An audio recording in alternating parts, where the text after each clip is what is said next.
समर्पयामि ओम गन्धद्वारां दुराधरसां नित्यपुष्टाङ्गरीष्णीं सर्वभूतानां तामिहोपहुवे श्रियां मनसः काममाकूतिं वाचः सत्यमसि मयि पशूनां रूपमन्नस्य मयि श्रीहृतां यशः कर्दमेन प्रजाभूता श्रियं वासय मे कुले मातरं पद्ममालिनी मापसृजन्तु स्निग्धानि चिकिलीतपसमे गृहे नित्यदेवतां हरिहर ब्रह्मादिभिस्सेवितां पार्श्वे शङ्खपद्मनिधिभिर्युक्तां सदा शक्तिभिः भगवत्यै श्रीवृन्दायै नमः नमस्करोमि।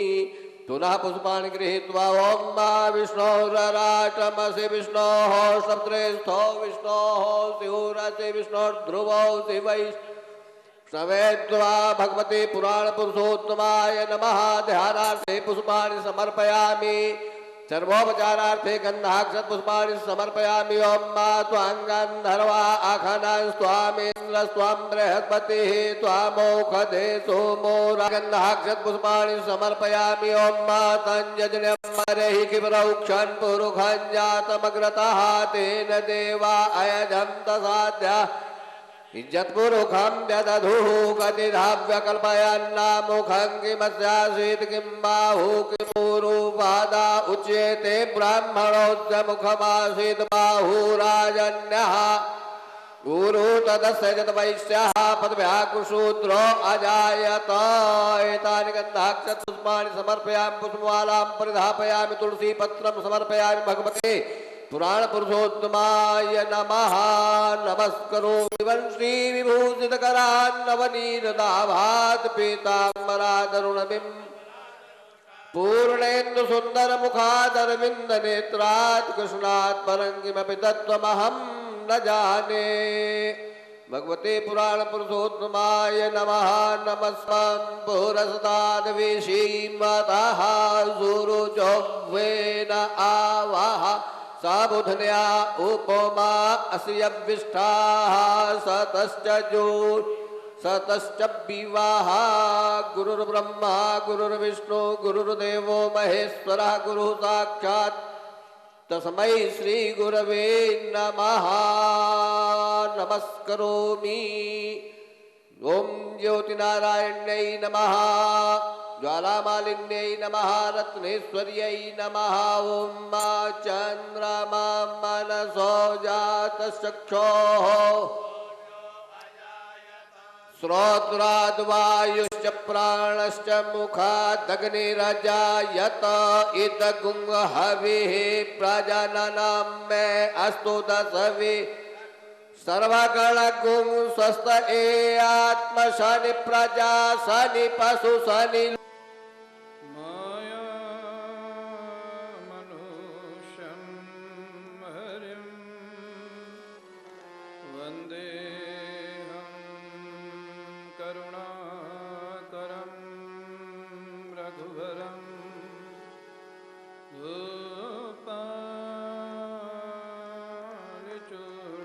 गोपालचूडामणिं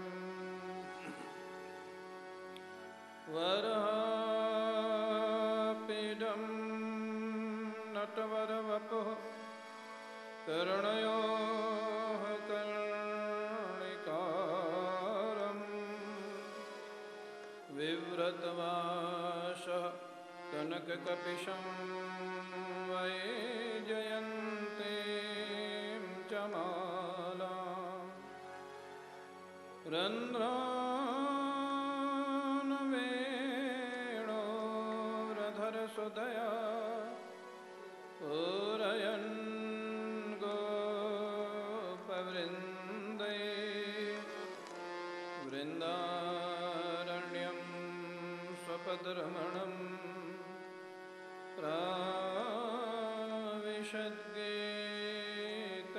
प्राविशद्गीतकीर्तिः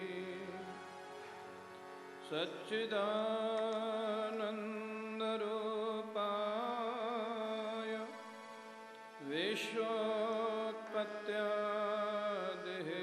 विश्वोत्पत्त्यादिहेतवे तापत्रयविनाशाय श्रीकृष्णाय वयं नुमः। यं प्रव्रजन्तमनुपेतं तमपेतकृत्यं द्वैपायनो विरहकातरया जुहाव पुत्रेति तन्मयतया तरवोऽभिनेदुः तं सर्वभूतहृदयं मुनिमानतोऽस्मि।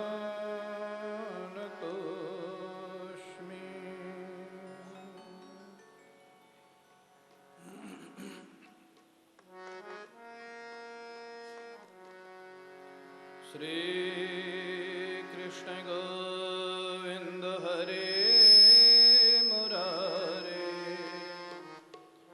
हे नाथ नारायण वासुदेवा। श्री कृष्ण गोविंद हरे मुरारे,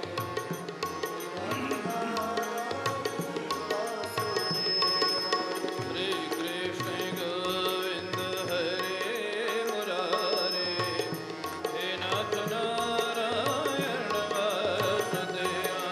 श्री कृष्ण गोविंद हरे मुरारे, हे नाथ नारायण वासुदेवा।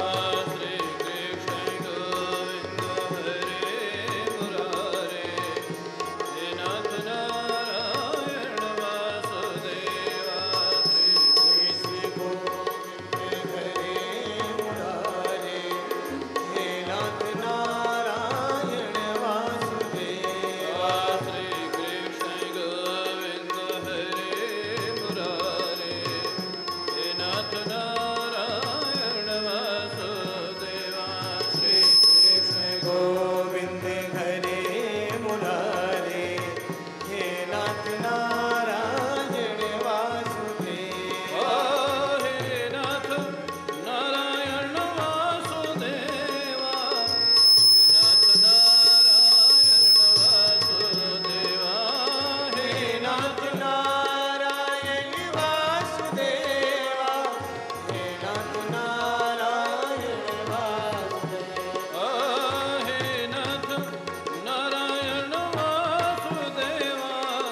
हे नाथ नारायण वासुदेवा, हे नाथ नारायण वासुदेवा। हे नाथ नारायण वासुदेवा। श्री कृष्ण गोविंद हरे मुरारे, हे नाथ नारायण वासुदेवा। श्री कृष्ण गोविंद हरे मुरारे, हे नाथ नारायण वासुदेवा। श्री कृष्ण गोविंद हरे मुरारे, हे नाथ नारायण वासुदेवा। श्री कृष्ण गोविंद हरे मुरारे, हे नाथ नारायण वासुदेवा।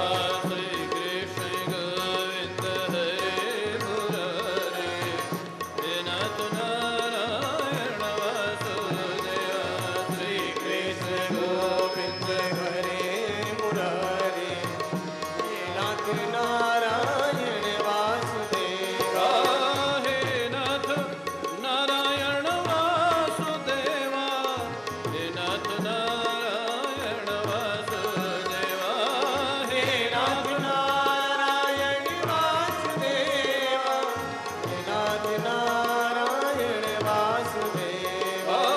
हे नाथ नारायण वासुदेवा, हे नाथ नारायण वासुदेवा। हे नाथ नारायण वासुदेवा, हे नाथ नारायण वासुदेवा। श्री कृष्ण गोविंद हरे मुरारे, हे नाथ नारायण वासुदेवा। श्री कृष्ण गोविंद हरे मुरारे, हे नाथ नारायण वासुदेवा। श्री कृष्ण गोविंद हरे मुरारे, हे नाथ नारायण वासुदेवा। श्री कृष्ण गोविंद हरे मुरारे, हे नाथ